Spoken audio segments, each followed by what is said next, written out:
If this Akashic reading found you, the energy coming through feels expansive, almost like it stretches across more than one identity, more than one layer of experience, but all anchored into a very real, very physical life that unfolded in a place surrounded by water.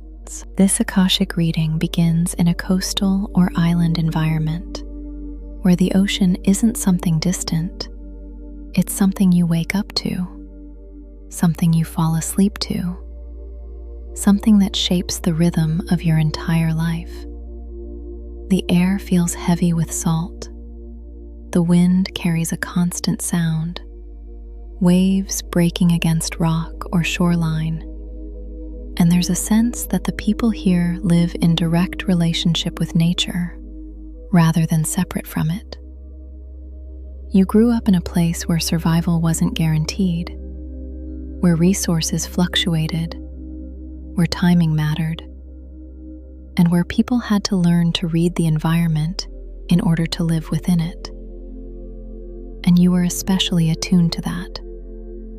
Even at a young age, there was something about you that noticed patterns others didn't.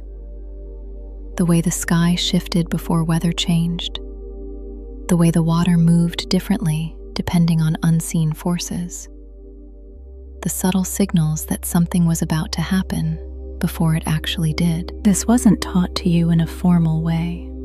It was something you felt. At the same time, there was a strong spiritual presence around you, not necessarily in a rigid or institutional sense, but in a lived way. Rituals, offerings, moments of stillness, connection to something higher that was understood without needing explanation. And your connection to that was deeper than most. You didn't just participate, you felt it move through you. But this life was not peaceful in the way it might appear on the surface.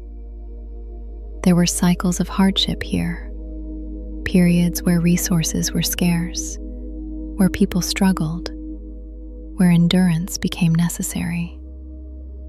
You lived through moments where survival required adaptation, where you had to become stronger, more aware, more resilient than you may have naturally wanted to be.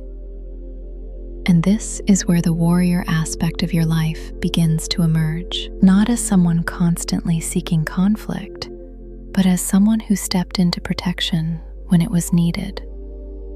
There's a very clear sense of you carrying responsibility, whether that was for family, for community, or for a specific group of people. You weren't passive. When something threatened the stability of your environment, you responded. There's imagery here of movement, of quick decisions, of moments where hesitation wasn't an option. You learned to trust your instincts because there wasn't time to question them. And alongside that, there's a very strong presence of arrival. This person wasn't just someone you disagreed with. This was someone who stood opposite you in a way that created tension, growth, and challenge all at once. They may have come from a different group, a different belief system, or even held a similar position to you, but approached things in a completely different way. There's a sense of confrontation, not necessarily constant physical conflict, but a repeated crossing of paths.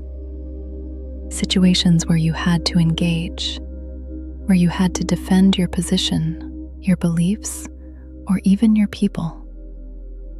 And what's interesting is that this connection doesn't feel random. It feels like something that carried into that life already in motion. There's familiarity here, even within the tension. Like this was not the first time your paths had crossed. At the same time, you were surrounded by a soul group, people who felt deeply connected to you in a way that didn't need explanation. These were individuals who moved through life alongside you, sometimes supporting you, sometimes challenging you, but always playing a role in your evolution. There's a sense that you didn't feel alone, even in moments of struggle. As this life progresses, your role becomes more defined. You begin to step more fully into your abilities, not just as someone who reacts, but as someone who leads. There's a shift from instinctive action to intentional direction. You start to understand not just how to survive, but how to guide. And this is where your gifts become more visible. You had a sharp mind, an ability to observe and analyze situations quickly. You could read people, read environments, and understand underlying dynamics without needing everything to be explained to you. There's also a sense of communication here, not necessarily in a loud or dominating way, but in a precise way. When you spoke, it mattered. When you acted, it had impact. There's also an energy of building or stabilizing something, whether that was resources, structures, or a sense of security within your environment. You played a role in creating something that others could rely on. But this life wasn't without emotional weight. There are moments here where the pressure of responsibility, the presence of conflict, and the cycles of struggle created internal tension.